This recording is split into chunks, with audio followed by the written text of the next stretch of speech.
Exposiciones bíblicas en la primera epístola del apóstol Pablo a Timoteo.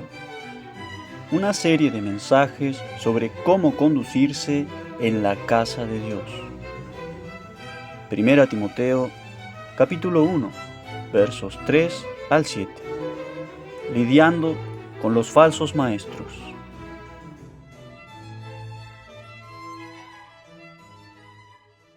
Primera Timoteo capítulo 1, versículos 3 al 7. Primera Timoteo capítulo 1, versículos 3 al 7. Puestos en pie, vamos a leer el texto. Dice así la palabra de Dios.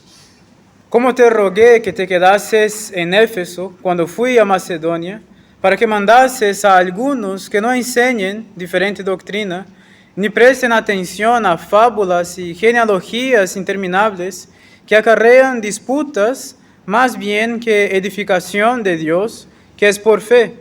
Así te encargo ahora. Pues el propósito de este mandamiento es el amor nacido de corazón limpio y de buena conciencia y de fe no fingida, de las cuales cosas, desviándose algunos, se apartaron a vana palabrería, queriendo ser doctores de la ley, sin entender ni lo que hablan, ni lo que afirman. Amén. Vamos a orar.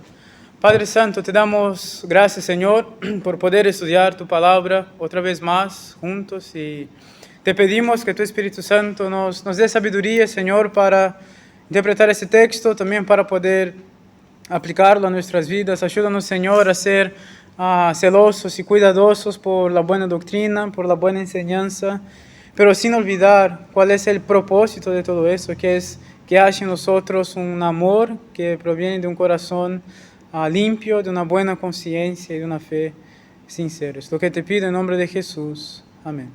Amén. Los hermanos pueden sentar.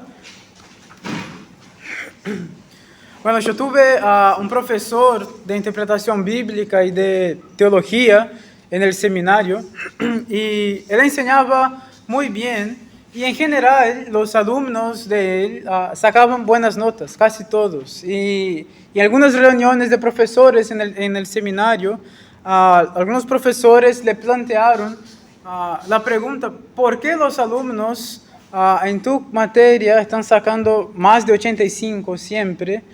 Siendo que hay alumnos que no sacan buenas notas y en tu materia están sacando buenas notas. Le preguntaron: ¿será que no estás haciendo las evaluaciones muy fácil?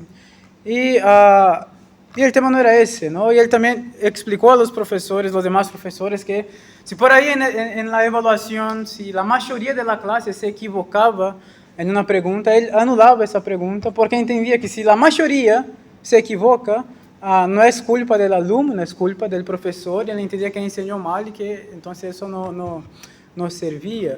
Pero entonces él, por humildad, trata de dificultar las pruebas, las evaluaciones, y nosotros sentimos como empezaba cada vez más a aprietar, pero los resultados eran siempre los mismos. Y el motivo de eso es porque él era un buen profesor. Él enseñaba bien y tenía buenos resultados. Y eso muestra que si nosotros queremos conocer un maestro, conocer si es un buen maestro o si no es un buen maestro, basta analizar los frutos, los resultados de su enseñanza. Y justamente lo que Pablo viene a aportar a nosotros en ese texto es eso.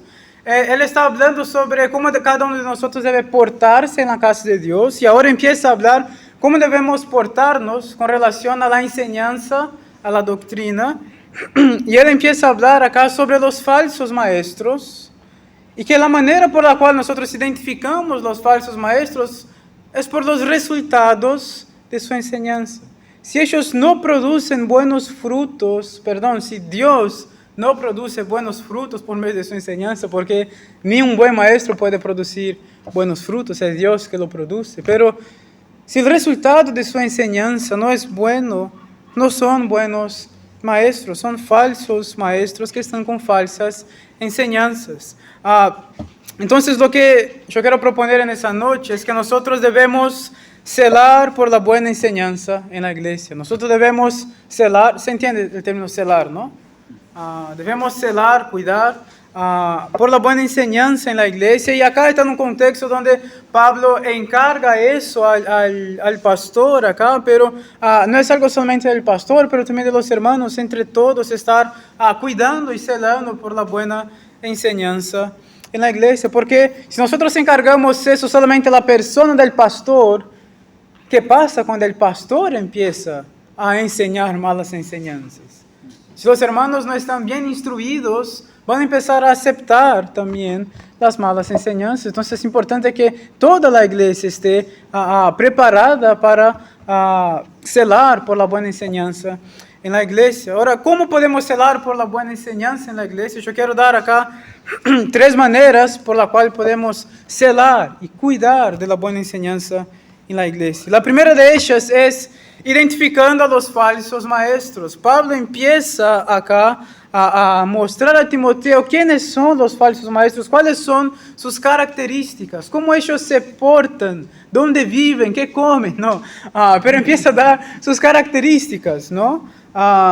Entonces, fíjense acá, el versículo 3 dice: «Como te rogué que te quedases en Éfeso, cuando fui a Macedonia, para que mandases a algunos que no enseñen diferente doctrina». Observen acá que Pablo ya está con Timoteo en Éfeso, y ahora Pablo se va, pero pide que Timoteo se quede con un propósito en mente. O sea, no es: Timoteo, quédate ahí. No, hay un propósito en mente. El propósito es justamente para que él empiece a cuidar de ese problema de malas enseñanzas que hay en la iglesia, un problema que ya estaba ahí. O sea, Timoteo estaba ahí con ese propósito muy claro en mente. Las falsas enseñanzas y los falsos maestros ya estaban. Ahora, es interesante notar también que parece que Timoteo está un poco renuente en obedecer ese mandato de Pablo. Puede ser que él se siente no muy cómodo de hacer eso, capaz porque los falsos maestros ya estaban ahí. Capaz ellos ya tenían más autoridad entre los hermanos en la iglesia que el propio Timoteo ahí en la situación. Y eso le hace retroceder un poco. Es interesante notar que Pablo dice: «Como te rogué», o sea, yo ya te pedí que lo hagas, ahora te estoy escribiendo a que lo hagas. Y al final, fíjese, versículo 4, al final le dice: «Así te encargo ahora». O sea, Timoteo, por favor, móvete a cuidar de la enseñanza en la iglesia. Los falsos maestros están ahí, las malas enseñanzas están entrando hacia algo. Por favor, cuidad de la enseñanza en la congregación. Quizás también porque Timoteo era joven, él se sentía un poco tímido al tomar el frente justamente para guardar y proteger la enseñanza en la iglesia. En 1 Timoteo capítulo 4, versículo 12, Pablo le dice que nadie le tome en poco por su juventud, pero que sea valiente en celar por la doctrina. Entonces, él va a empezar acá a darnos las características de los falsos maestros. ¿Cuáles son sus características? Ellos son caracterizados por enseñar doctrinas diferentes. Fíjese versículo 3, él dice: «Como te rogué que te quedases en Éfeso cuando fui a Macedonia, para que mandases a algunos que no enseñen diferentes doctrinas». ¿Por qué son doctrinas diferentes? Porque no son las mismas que fueron enseñadas anteriormente. Presupones entonces que esas doctrinas diferentes son doctrinas nuevas. Los falsos maestros, a ellos les atrae mucho las nuevas enseñanzas, lo nuevo, las novedades, lo que está en moda. Están siempre buscando algo nuevo, quieren innovar las cosas, quieren ser creativos. Pero Dios no nos manda a ser creativos con su palabra, con su mensaje, ¿no? ¿Qué te pasaría si vos compras algo y viene el hombre que te viene a entregar? Vos compras una pizza, ¿no? Y vos pedís una pizza de mozzarella, ¿no? Y cuando vos llegás, tiene tomates en la pizza y vos decís: «No, pero yo pedí una pizza de mozzarella». Y el entregador dice: «No, pero a mí me pareció que era muy sencilla y la quise poner un poquito de tomate». «No, pero yo pedí pizza de mozzarella». Lo mismo pasa acá. Dios nos encargó un mensaje para entregar. y tenemos que entregar ese mensaje tal como está. No nos conviene añadir algo, cambiar algo, ser creativo con eso. Y justamente esos falsos maestros están buscando enseñanzas nuevas. Ahora, muchas veces, y la verdad casi siempre, esas enseñanzas nuevas son viejas, malas enseñanzas, con un nuevo ropaje, ¿no? Le cambian algo, le cambian el nombre, pero es más de lo mismo de siempre. Ahora, ¿cómo combatimos entonces? ¿Cómo detectamos esas doctrinas diferentes? ¿Deberíamos nosotros entonces conocer todas las malas doctrinas que hay? No, porque es imposible, porque siempre va a aparecer una nueva doctrina, ¿no? A veces algún hermano me pregunta, pastor, ¿ya escuchaste hablar sobre eso? Ni idea, ¿no? Nunca escuché hablar, pero sé que no es bíblico, ¿no? ¿Cómo detectar esas cosas, no? Yo me recuerdo una vez cuando estábamos todavía en el seminario, vivíamos ahí el seminario tiene unos conjuntos de departamentos para los alumnos que son casados, y vivíamos ahí, y estábamos en casa y llegó una pareja eran asiáticos, no identifiqué de qué lugar, pero tenían los ojitos así, y les fui a atender, y me dijeron, ¿tenés un tiempito para hablar de Dios? Le dije, perdón, yo estoy ocupado, y realmente estaba. Me dijo, pero ¿no tenés 5 minutos para hablar de Dios? Bueno, dale, está bien. Y empezó a hablar, y él me preguntó, ¿vos conocés a Dios Padre? Y dije, sí, conozco. ¿Conoces a Dios Madre? Yo me quedé así, ¿de qué me estás hablando? Yo nunca había escuchado de eso antes, ¿no? Al final después pudimos charlar un poco, pude entender más o menos de qué se trataba ahora. Pero ¿a dónde voy? De que no tenemos que conocer todas las falsas enseñanzas que hay, pero tenemos que conocer muy bien la verdadera enseñanza, la verdadera doctrina. Eso nos va a ayudar a identificar cuáles son las falsas. Es como la gente que trabaja en los bancos, la gente que trabaja con dinero. Ellos no pasan a estudiar cómo son las notas falsas, los billetes falsos. Ellos conocen muy bien cómo son los billetes verdaderos. Si al agarrar un falso, al toque ya se da cuenta. Y lo mismo pasa acá, tenemos que conocer bien qué creemos. Porque así podemos identificar las falsas enseñanzas que vienen. ¿Quién es Jesús? ¿Quién es Dios? ¿Qué es la iglesia? ¿Cómo la iglesia funciona? ¿Qué es nuestro pecado? ¿Cómo nuestro pecado nos afecta? ¿Qué es la salvación? Empezar a entender esas cosas y entenderlas bien para poder identificar las falsas enseñanzas, los falsos maestros y proteger la iglesia de esas falsas enseñanzas. Pablo también muestra que ellos son caracterizados por enseñanzas extra bíblicas. Fíjense, versículo 4, él dice, ni presten atención a fábulas, literalmente la palabra acá en el original es mitos, no presten atención a mitos y genealogías interminables que acarrean disputas más bien que edificación de Dios, que es por fe. Así te encargo ahora.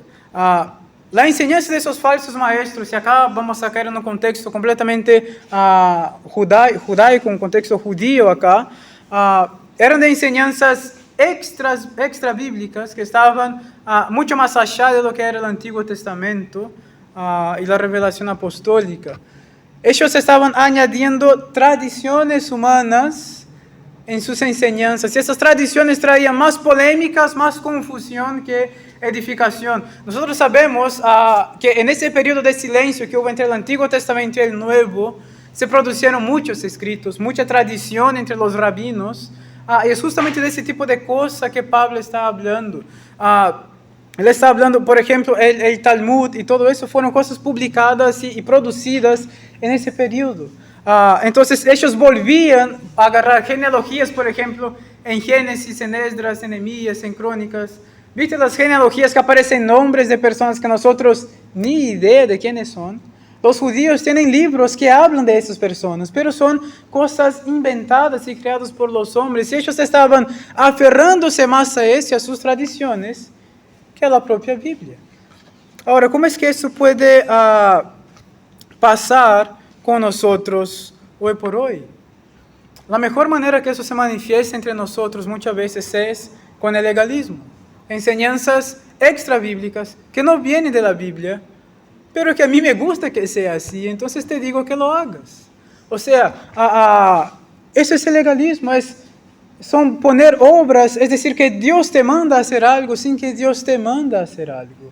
En temas donde la Biblia se calla y donde no hay un mandato, alguna recomendación, a veces los hombres dan su recomendación como si fuera un mandato divino, añadiendo cosas que traen más confusión, más división que edificación. También otra característica de Hechos son caracterizados.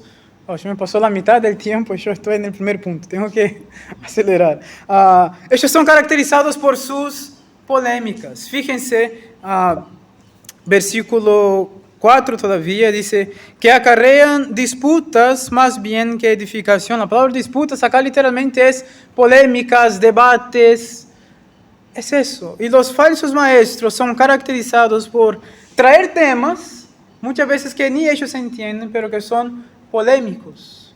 Les gusta la polémica, la argumentación, la discusión, pero no produce edificación. Muchas veces van a prender fuego con un tema y después no saben apagarlo porque ni ellos mismos se entienden de lo que están hablando.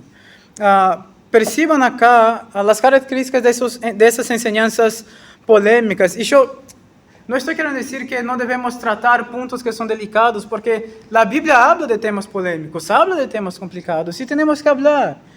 El tema es que muchas veces se busca constantemente la polémica. Son temas, fíjense, que no producen edificación, no producen crecimiento al creyente, solo le causa más dudas, más preguntas que respuestas. Debilitan la fe. Observen que él dice, no produce edificación de Dios, que es por fe. ¿Por qué? ¿Por qué no edifica la fe? ¿Por qué debilita la fe? Porque ¿cuál tiene que ser la base de nuestra fe? ¿Cuál debe ser la base de nuestra fe? Cristo. ¿Y qué más? Su palabra. Acá debe de estar basada nuestra fe, pero la enseñanza de esos hombres acá en Éfeso se basaban en tradiciones de rabinos, no en las escrituras. Y por eso debilita la fe, porque su fe se pone en discursos humanos. Y acá también puede pasar lo mismo entre nosotros cuando nuestra fe es puesta en discursos humanos, sino en la palabra de Dios. Nuestra fe se debilita. Nuestra fe tiene que estar basada en la palabra de Dios. Otra característica también de esos falsos maestros es que ellos son insistentes en el error. Al final del versículo 4, Pablo dice, así te encargo ahora. O sea, Pablo lo dejó en Éfeso, él ya está tratando de encargarse de esas cosas, pero los falsos maestros siguen, insisten. Y lo que Pablo está diciendo es, tenés que insistir también en corregir el error. Si ellos insisten en equivocarse, tenés que insistir en corregir.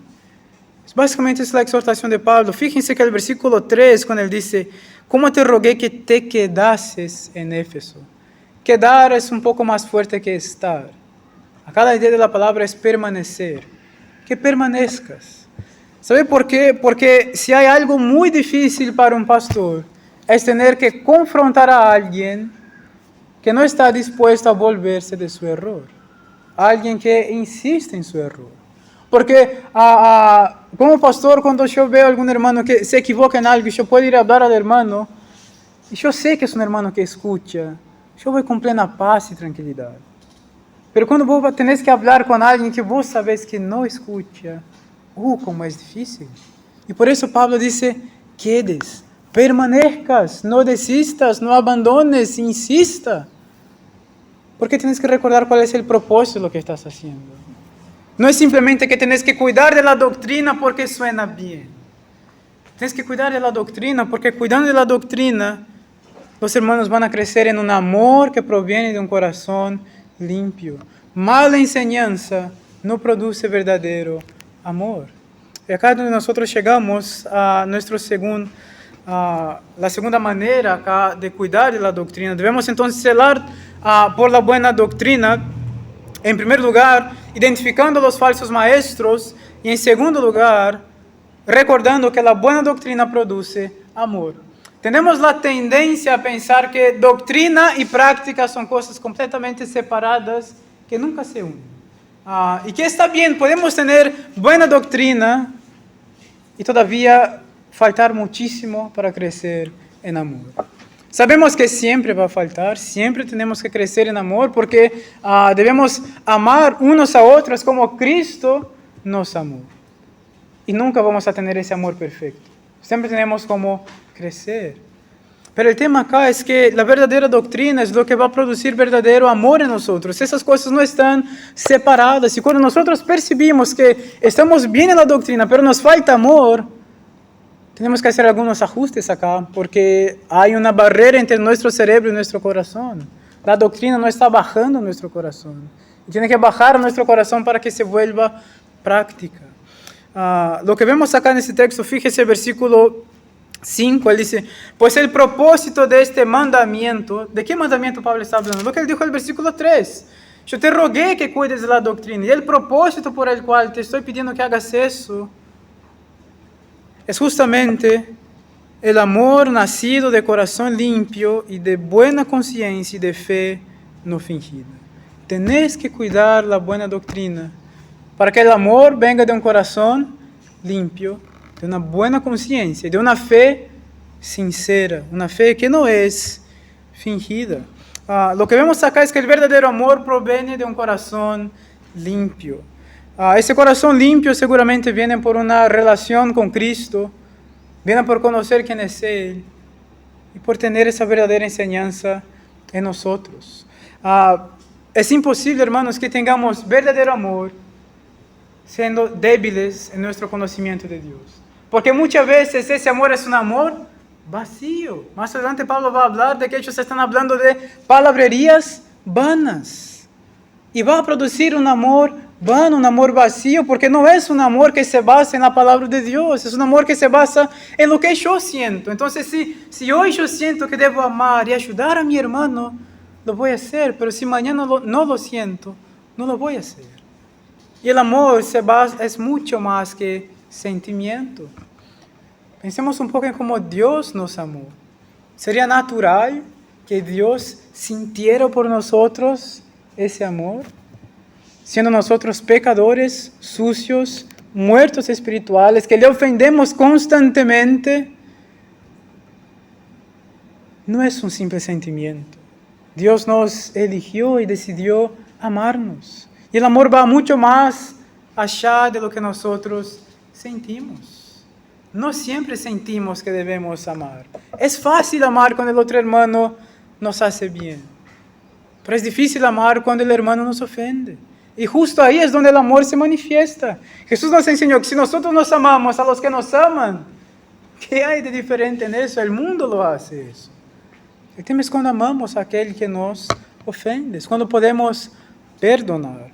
Fíjense acá, el versículo 6 sigue, versículo 5 sigue, y vemos que el verdadero amor proviene de una fe sincera, una fe no fingida, una fe que es verdadera. Y otra vez es verdadera, ¿por qué? Porque se basa en la verdad. Si nuestra fe se basa en algo que no es las Escrituras, nuestra fe está en el lugar equivocado y el Dios que conocemos también no es el Dios correcto. Porque solo podemos conocer a Dios por medio de su revelación. Él se revela a nosotros. ¿Y dónde Dios se revela? Acá, en las Escrituras. Es acá que nosotros conocemos a Él. Si nuestra fe no viene de acá, no puede ser una fe sincera. Es fe en la fe. Es una fe vacía. Yo creo en Dios porque yo creo en Él. Tengo esta fe. Ahora, ¿qué diferencia hay de una fe así y la fe de un musulmán, la fe de un budista, la fe de cualquier otra persona? Ellos también tienen fe. El tema es dónde está basada nuestra fe. Y el tema acá otra vez, no se trata de cuál es el tamaño de mi fe. Se trata de cuál es la base de mi fe. Piensen, por ejemplo, en los bancos que ustedes están sentados. Yo por lo menos no vi ninguno de ustedes mirándolo bien, a ver si ese banco me va a aguantar. Ustedes se sentaron. Y eso es fe. Ustedes creyeron que ese banco te aguanta y se sentaron. Ahora, ¿sabes lo que es más importante ahí? No es tu fe, es el banco. Es donde vos depositas tu fe. Porque puede ser que un hermano venga y se siente de una y salte en el banco y siente porque tiene mucha fe. Viene otro que siente con cuidado. Pero la verdad es que el banco te sostiene, porque el banco es digno de tu confianza. Ahora vos podés tener una tremenda fe, pero si te sentás en un banco de 3 patas, te vas a caer. No importa el tamaño de tu fe. Y acá se trata de lo mismo. Si nuestra fe no se basa en las Escrituras, puede ser muy grande, puede ser muy intensa, pero de nada nos sirve. Pero si nuestra fe está depositada en el Señor Jesucristo y en su palabra, por más que sea una pequeña fe, es plenamente suficiente. Entonces debemos velar por la buena enseñanza en la iglesia. Vimos, en primer lugar, debemos hacer identificando los falsos maestros. En segundo lugar, también recordando que la buena enseñanza produce amor. Y en tercer y último lugar, analizando los frutos de los falsos maestros. Y acá yo voy a tratar de resumir eso. Fíjese versículo 6, él dice, de las cuales cosas, desviándose algunos, se apartaron a vana palabrería. ¿De cuáles cosas son esas? Del amor, nacidos de un corazón limpio, la buena conciencia y la fe no fingida. Esos hombres se desviaron de esas cosas y empiezan entonces a crear su nuevo camino. Ellos se desvían del amor verdadero y de la fe histórica. Eso es lo que los falsos maestros hacen. Ese es el primer fruto que vemos en ellos. Ellos se desvían del amor verdadero y de la fe histórica. O sea, hay un completo divorcio entre la doctrina y la práctica. Ellos pueden enseñar a amar al prójimo, pero no aman al prójimo. Ellos pueden enseñar santidad, pero no viven santidad. Esa es la primera característica de un falso maestro, de que él puede tener todo muy bien establecido acá, pero no baja al corazón. Y también ellos se desvían de la fe histórica, porque cuando Pablo habla de esa fe no fingida, recuerda otra vez, estamos enfatizando acá la base de nuestra fe, no tanto la fe en sí, es dónde está nuestra fe. Y el tema acá es que los falsos maestros, su fe está depositada en las tradiciones de los hombres, no en una fe histórica. Y cuando yo hablo acá de una fe histórica, déjame aclarar lo que yo quiero decir, porque no por ser histórica una doctrina es verdadera, pero cuando yo hablo de fe histórica, estoy hablando de las cosas fundamentales a la fe y de cómo nosotros podemos volver atrás y ver que eso hay una historia de que la iglesia de Cristo en general siempre creció así, tratándose de doctrinas fundamentales a la fe. Pero ellos son atraídos otra vez por las cosas nuevas. Y yo quiero abrir un paréntesis acá solo para dar un ejemplo de cómo eso funciona y de cómo eso es muy peligroso. Hubo un hombre llamado Karl Barth, él fue un teólogo muy importante, que hizo muy buenas cosas, pero él es el padre de lo que llamamos la neoortodoxia, o sea, es una ortodoxia pero nueva, es diferente. Y ahí es donde está el tema. Porque un liberal, por ejemplo, en la teología, él te va a decir claramente, Jesús no nació de una virgen, los milagros de hecho no existieron, la salvación no es por gracia, Cristo no literalmente pagó por los pecados, porque él es un liberal, él te va a decir claramente lo que es eso. El neortodoxo es mucho más cauteloso, él usa los mismos lenguajes que nosotros, los mismos términos, pero le da otro sentido. Entonces, por ejemplo, algo que ellos dicen mucho es, nosotros tenemos que encontrar a Cristo en las Escrituras. Ahora, ¿ustedes están de acuerdo en esto? ¿Quién está de acuerdo? Yo estoy de acuerdo. Tenemos que encontrar a Cristo en las Escrituras. De Génesis a Apocalipsis, Cristo está ahí. Pero lo que nosotros queremos decir con encontrar a Cristo en las Escrituras es una cosa. Lo que ellos quieren decir con encontrar a Cristo en las Escrituras es otra. Cuando ellos hablan de eso, ellos están hablando que la Biblia no fue inspirada palabra por palabra. La Biblia se torna palabra de Dios cuando vos tenés un encuentro personal con Cristo en ella. Eso es lo que ellos piensan. Pero la Biblia no fue inspirada palabra por palabra en el pensamiento de ellos. ¿Ven la diferencia? Es el mismo lenguaje, pero es muy peligroso. Ellos niegan la inspiración total de las Escrituras. Son personas que se alejan de la fe histórica. Históricamente la iglesia siempre creyó que la Biblia es palabra de Dios inspirada por Él. Y si no lo es, ¿qué estamos haciendo acá? Nuestra fe tiene que basarse acá. Si la Biblia está mal, todo lo que creemos está mal. Si hay solo un pequeño error en la Biblia, tenemos motivo para dudar de absolutamente todo. Si Dios se equivoca en algo, ¿qué Dios es este? Si Dios nos miente en algo, ¿será que también no nos está mintiendo en cuanto a la salvación? O la Biblia es totalmente inspirada o no lo es. Entonces, por eso es necesario cuidar. Ellos se desvían del amor verdadero y de la fe histórica. Su enseñanza también carece de obras. Fíjense, versículo 6 dice, de las cuales cosas desviándose algunos se apartaron a vana palabrería. O sea, personas que simplemente hablan, pero no cumplen, no practican. Faltan obras. Sus palabras son vacías. Y su tercera característica acá del fruto de ellos también es que ellos aman enseñar, pero odian aprender.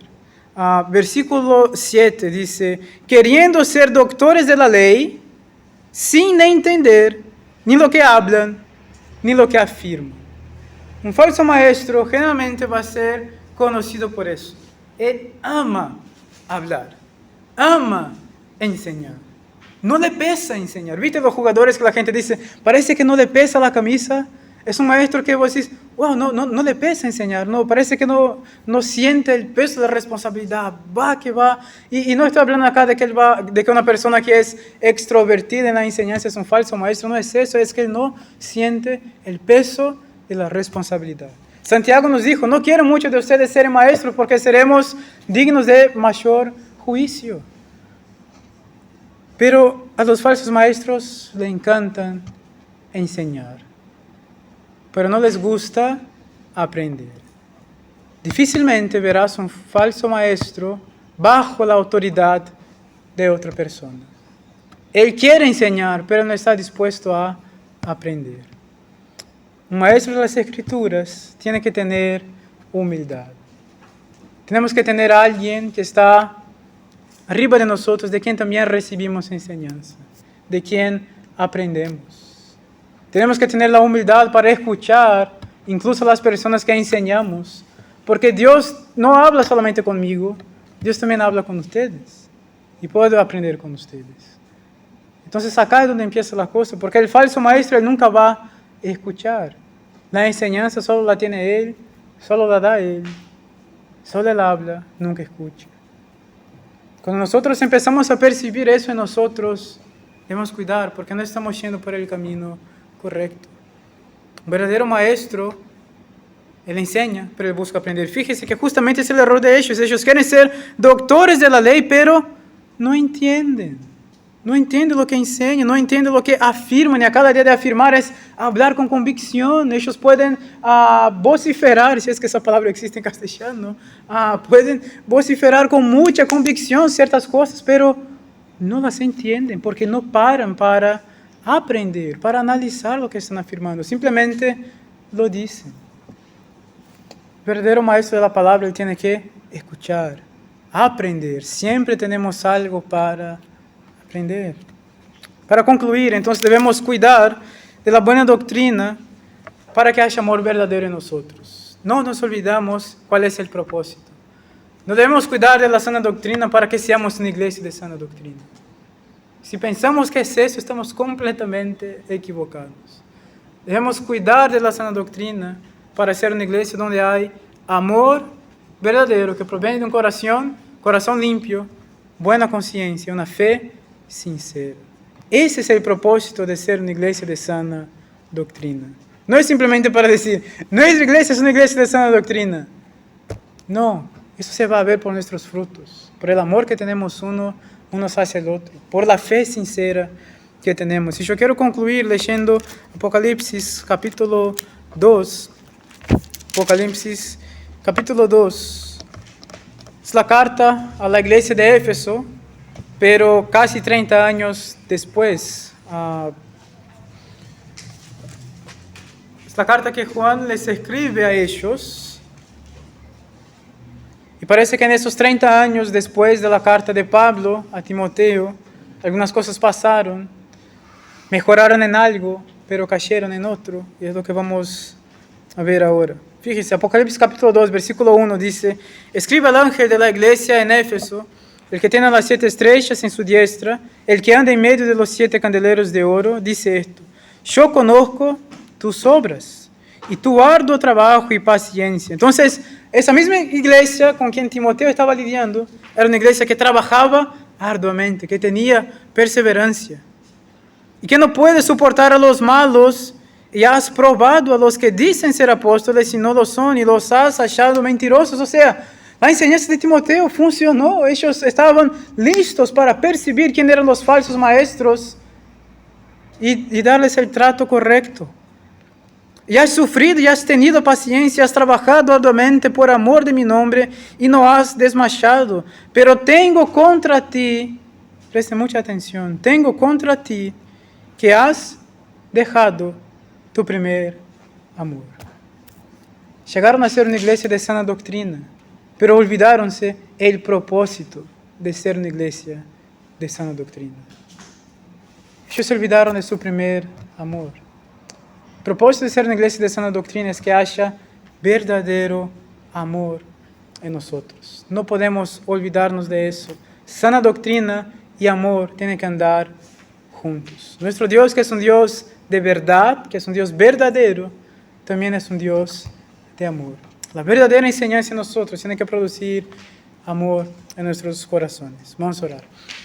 Padre Santo, te damos gracias por tu palabra y te pedimos, Señor, que nos ayudes a celar por la buena doctrina, pero sin olvidarnos de cuál es el propósito.